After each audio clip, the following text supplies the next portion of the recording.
Hello everyone and welcome to the fourth pay-per-view installment under the damn Defiant wrestling banner known as Ladder War. We are getting ready for an impromptu Intercontinental Championship matchup that was just made aware on the return of the Dirt Sheets. We've got Maxwell Jacob Friedman versus probably one of the most extreme wrestlers we have on the whole card besides Rob Van Dam. He is the Sandman. Now, I am kind of a little sad to inform my commentator that's supposed to be helping me tonight is running a tad bit late, but no worries, as I will gladly try to do my best Joey Styles to keep this one moving about, as MJF, even in his cocky demeanor, I'm sure is pissed off. I know if I was defending the championship in an impromptu match, I'd be a little pissed too, but reality strikes, and he did strike the GM in the mouth, but that's besides the point, as I'm sure Tyler would say. No matter how you look at it, MJF is forced to compete twice here tonight, and as we await the Sandman, I plan to keep it a little hush-hush so y'all can enjoy the entrance, let alone the entrance music, because who doesn't enjoy a little bit of Metallica? Enter Sandman.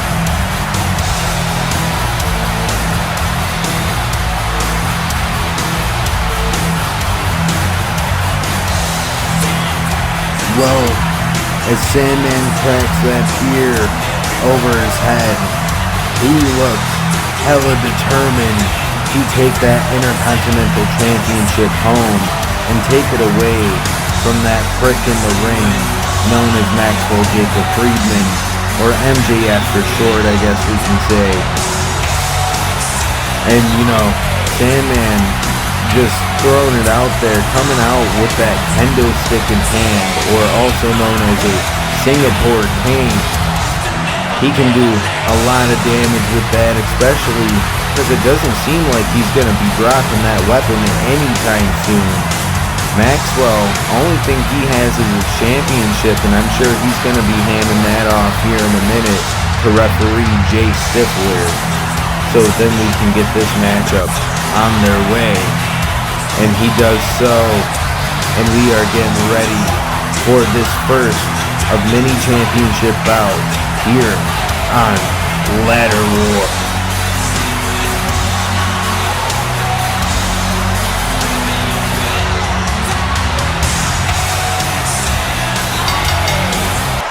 Well, the bell has finally rung, and Sandman going straight after MJF with that Singapore cane.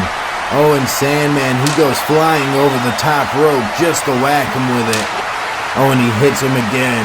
Oh, and again. And again. He's just hitting him non-stop with that kendo stick. And do I blame him?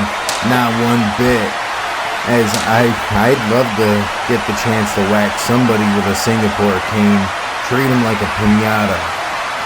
Or, well, maybe that's my inner demon kind of coming out here as I see this extreme bout getting ready to head into high territory as Sandman goes for a diving leg drop, and he just goes ass first onto that hard mat on the outside of the ring, through those two tables as well, of course, because MJF didn't drive him through the tables.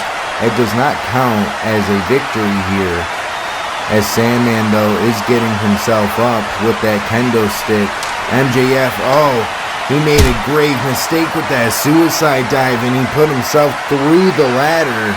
Technically, if that was a table, Sandman may have won there, but it is not. It was a piece of steel, not a piece of wood.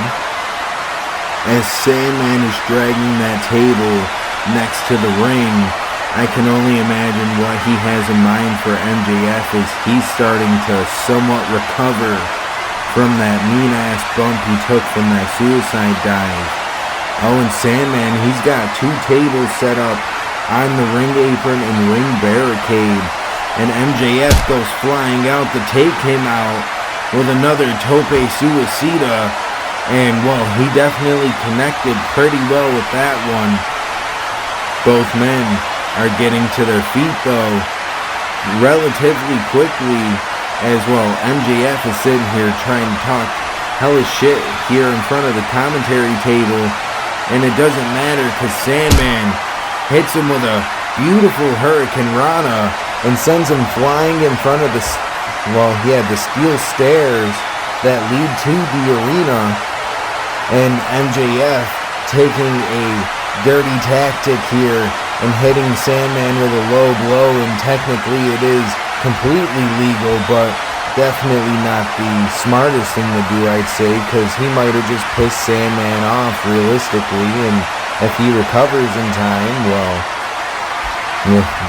that's just for you to find out, because I already can tell what would happen there. MJF's just gonna go flying off this ladder like an idiot. And, he's actually going for an elbow drop through that table, and he misses completely because he took way too much time to showboat here. As Sandman takes quick advantage here and drops him on the ring apron, the hardest part of the ring, as he sends him in, and he goes rolling over for that rolling senton into the ring. What's he looking for here now? Maybe a Dreamer driver in shades of Tommy Dreamer, someone from ECW, just like Sandman is. It did not connect, and in fact, that lariat connected with the referee, but because the referee's down, that Dreamer driver of MJF's variation definitely does not count as a victory, which is the sad thing to see, because now we've got to suffer even longer with this prick in the ring. Sadly, referee Jay Stifler is made of glass, so he also will be taking his time to wake back up, as Sandman comes running in and hits MJF in the face with that ladder, something that may happen to him later on in the main event, as he is going to be featured in the Case of Defiance ladder match, which will feature 7 other superstars, including himself, to make it an 8-man ladder match. And man, I am pretty damn excited for all the people that are going to be in that. But speaking of excited, Sandman going back to the top of a ladder, but it doesn't matter. He has been sent through the tables, and MJF thankfully got out of the way, I guess you could say, and he has been sent into the referee by his bodyguard, his big heavy, the Haas himself, Wardlow, as referee Jay Stifler is arguing with MJF because of the fact that he has no proof that Wardlow didn't put him through those tables, and I say him as in Sandman. So now we're gonna get this master class of a spot as MJF has climbed to the top rope, and he goes for that elbow drop once again to Sandman, also gaining the victory here tonight, which honestly I'm a little upset about that, I can't lie. I was rooting for Sandman as soon as I heard this matchup was actually gonna be happening here in the headset live. And what's this? We've got maybe a little bit of a tussle over that Intercontinental Championship. It's my boy.